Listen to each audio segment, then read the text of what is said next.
Good day, everyone. We are the Group 4, and our topic will be talking about what is regionalism in the Philippines. So, each of us will give an explanation and insight about the topic. So, the first reporter will be Engine Cadet Ligaspe. So, please. Good morning, everyone. I am Engine Ganit Nigaspi. I am here to report about regionalism. I am from Group 4. What is regionalism in the Philippines? Regionalism is about representation of how nation acts as one despite of different regions it has. It helps the country develop its internal states. It also refers to political and cognitive ideas of the forming regions. It usually associated in formal program. Currently, the Philippines is divided in 17 regions. 16 of these are mere administrative grouping, each provided by the President of the Philippines. With the Regional Development Council, in the case of National Capital Region, an additional of Metropolitan Authority serves as the coordinating and policy-making body.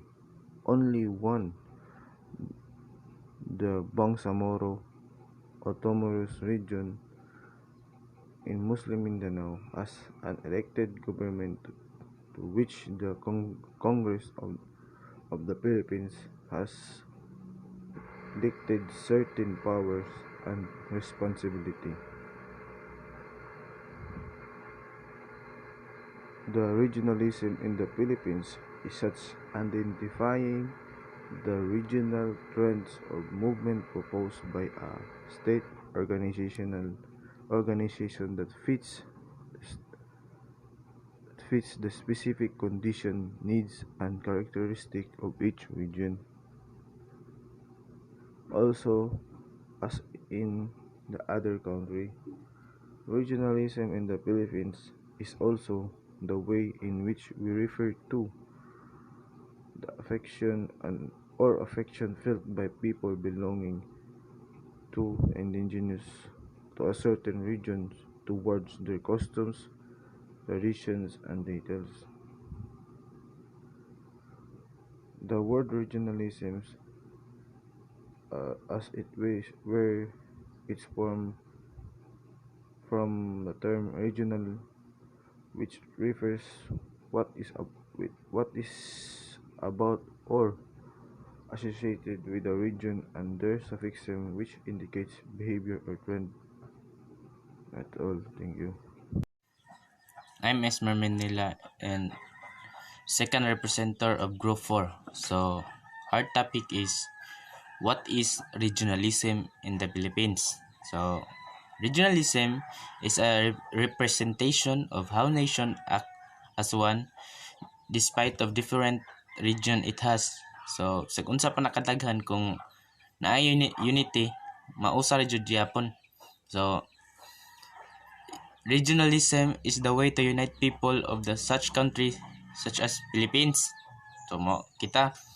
So examples anang kuan unity is when President Duterte ordered to help the people who are jobless, to help them recruit so that they can have jobs. So ang mga officials anang under ni President Duterte mag-unite nga sila in order to make a plan to or a solution to help the people who are jobless.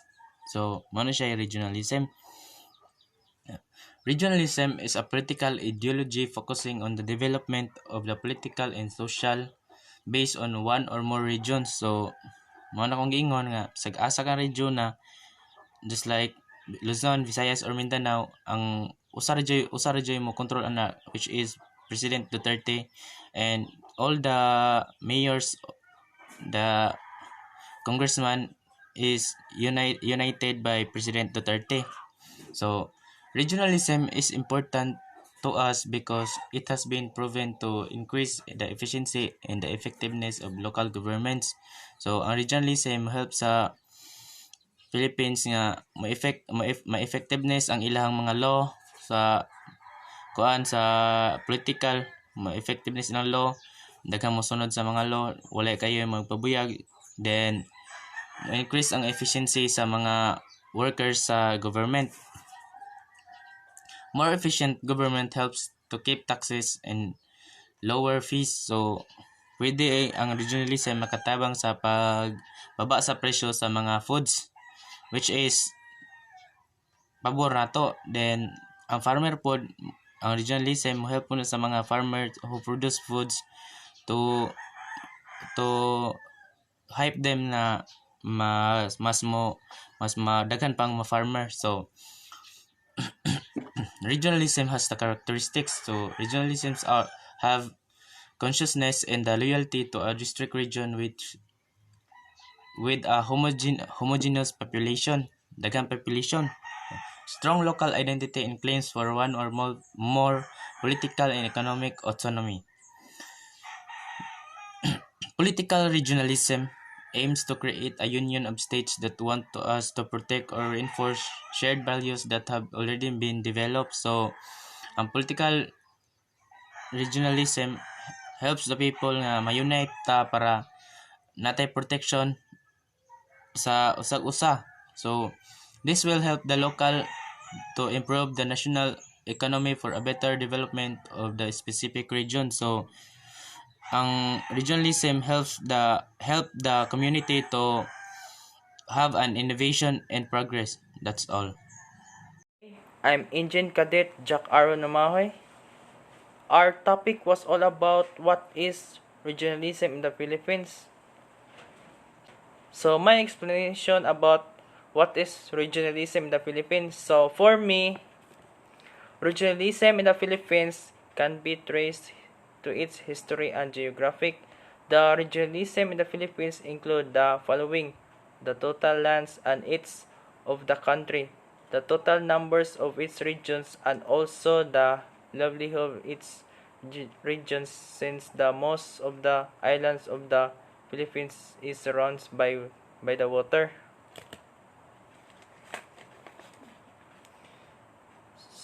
In the population in the Philippines, according to National Statistic Office or PNSO, it was 76.5 million and it ranked in 13 in the World Population Survey.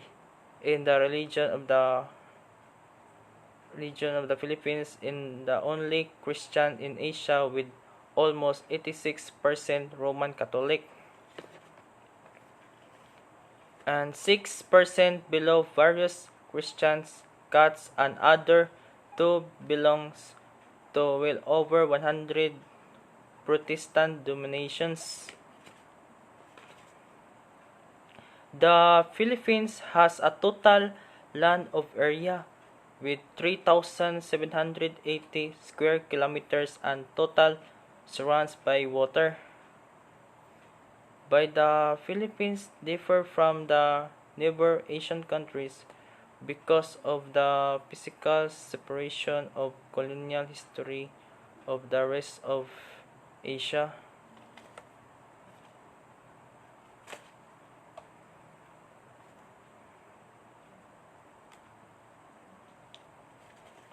The regionalism plays important role in every country because it serves as the bride of every countries, and one of the example is the tourist spots in each region that we and the tourists visited. The products and the foods that we get from different regions, and one of the example is the vegetables and fruits that we dine in our table. The products such as clothes or wear or chocolates and other yummy foods that we brought from different regions in our country. This This also gives additional attention to our tourists to visit our country because different sights and views we see in their regions.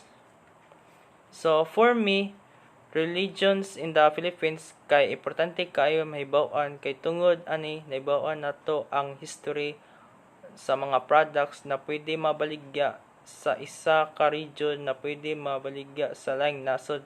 That's all. Good day, everyone. I am Indian Cadet Lazarte, and I have furthermore information about aning nga topic. What is regionalism in the Philippines?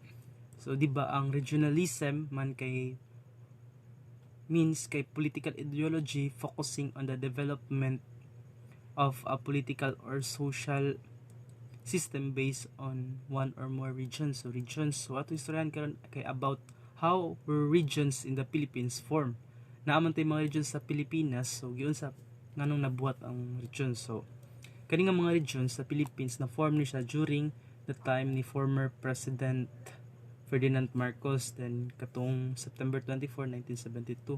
Una ang province ana nga time kay na-organize na into 11 regions pa to sa una under sa Presidential Decree number 1 as part of integrated reorganization plan sa ni former President Marcos.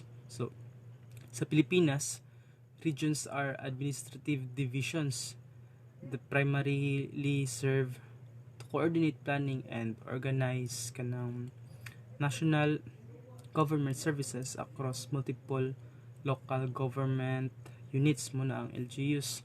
Ni karon nag-exist pagyapon karon. So nya most of national government offices nag-provide sila og services through regional branches instead of having direct provincial offices. So man sila then regional offices are usually but not necessarily located in the city designated as the regional center.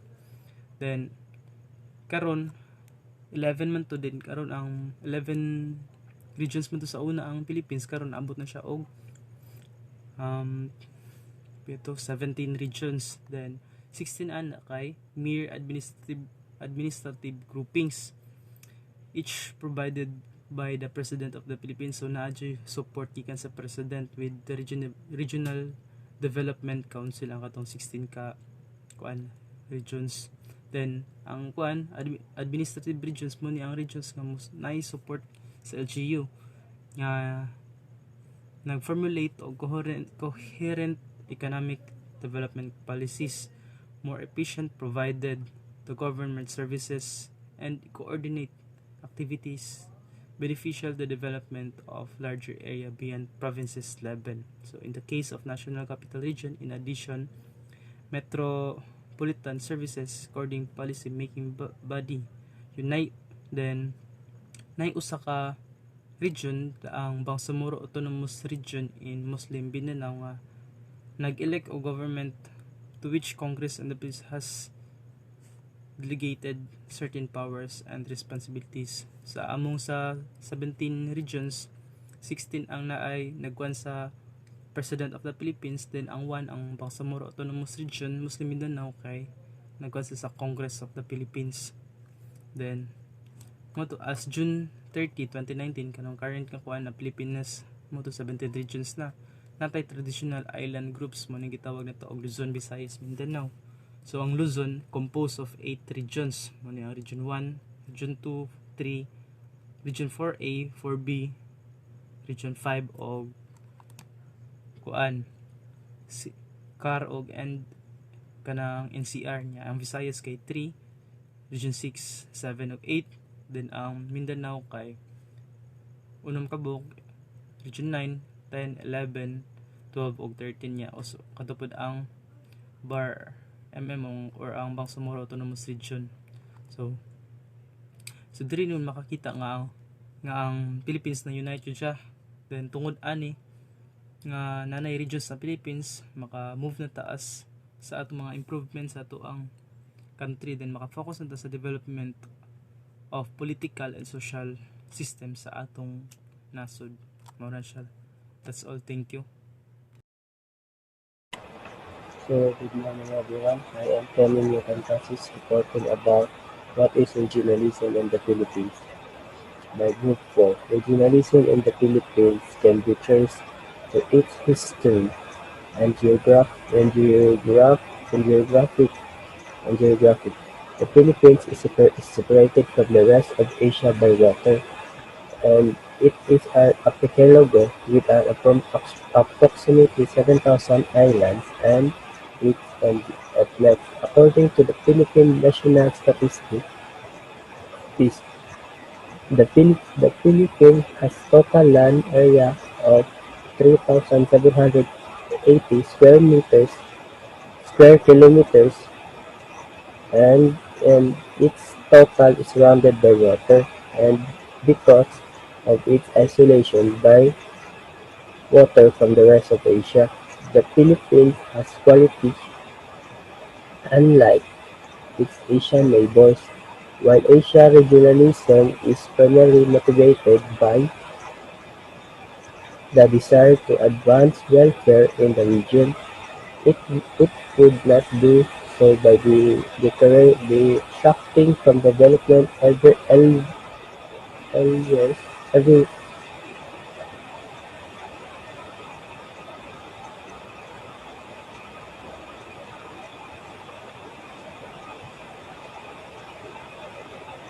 on the contrary, Asia regionalism can be helped to sustain global economic progress at a time when other major regions are reaching economic maturity. The rest of the world could be benefit too, so long as Asia economics continue to integrate and not just with each other but also with the rest of the world. Sustain Asia dynamics threatened by region cooperation could be bolster Asia's role as a new and established engine of global economic growth. There are many reasons why East Asia like to remain outward-looking, not less because its economy is large part of built on economies of scale and scope and manufacturing, and so requires global markets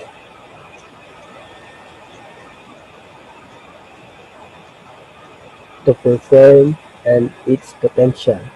Indeed, because an integrated Asia will continue to have powerful stake in the global economy, and it would have both an incentive and leverage to play a bigger role and keep global market open and vibrant.